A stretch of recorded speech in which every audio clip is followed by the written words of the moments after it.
This is a dangerous group, is it? Groups that we're dealing with. Ladies and gentlemen, the very word secrecy is repugnant in a free and open society. And we are, as a people, inherently and historically opposed to secret societies, to secret oaths, and to secret proceedings. We decided long ago that the dangers of excessive and unwarranted concealment of pertinent facts far outweighed the dangers which are cited to justify it. Even today, there is little value in opposing the threat of a closed society by imitating its arbitrary restrictions. Even today, there is little value in ensuring the survival of our nation if our traditions do not survive with it. And there is very grave danger that an announced need for increased security will be seized upon by those anxious to expand its meaning to the very limits of official censorship and concealment. That I do not intend to permit to the extent that it's in my control. And no official of my administration, whether his rank is high or low, civilian or military, should interpret my words here tonight as an excuse to censor the news, to stifle dissent, to cover up our mistakes, or to withhold from the press and the public the facts they deserve to know. For we are opposed around the world by a monolithic and ruthless conspiracy that relies primarily on covert means for expanding its sphere of influence, on infiltration instead of invasion, on subversion instead of elections, on intimidation instead of free choice, on guerrillas by night instead of armies by day. It is a system which has conscripted vast human and material resources into the building of a tightly knit, highly efficient machine that combines military, diplomatic, intelligence, economic, scientific, and political operations. Its preparations are concealed, not published. Its mistakes are buried, not headlined. Its dissenters are silenced, not praised. No expenditure is questioned, no rumor is printed, no secret is revealed.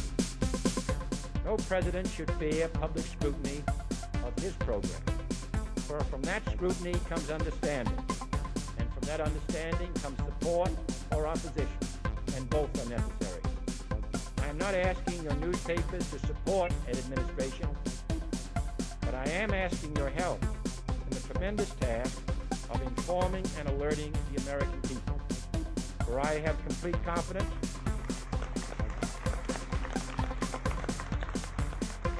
in the response and dedication of our citizens whenever they are fully informed. I not only could not stifle controversy among your readers, I welcome it.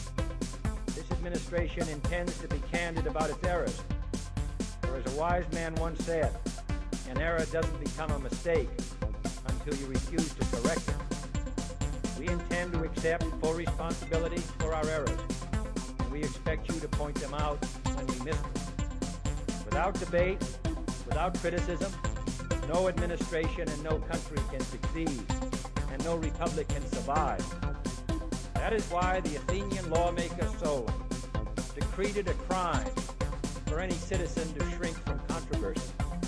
And that is why our press was protected by the First Amendment, the only business in America specifically protected by the Constitution, not primarily to amuse and entertain, not to emphasize the trivial and the sentimental, not to simply give the public what it wants, but to inform, to arouse, to reflect, to state our dangers and our opportunities, to indicate our crises and our choices, to lead, mold, educate, and sometimes even anger public opinion.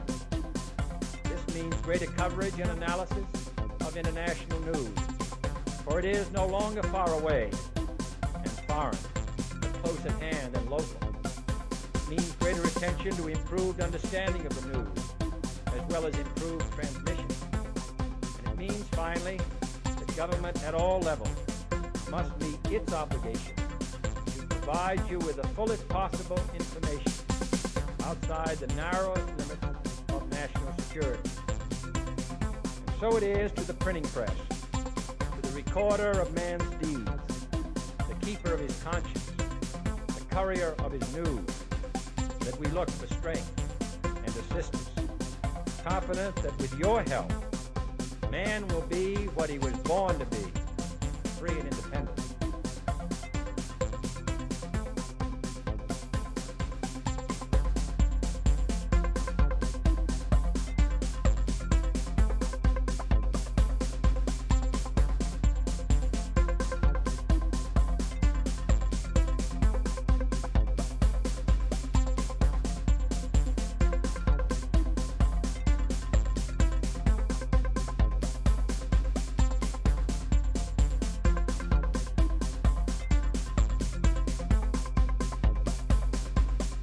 This is a dangerous group, is it? Groups that we're dealing with now.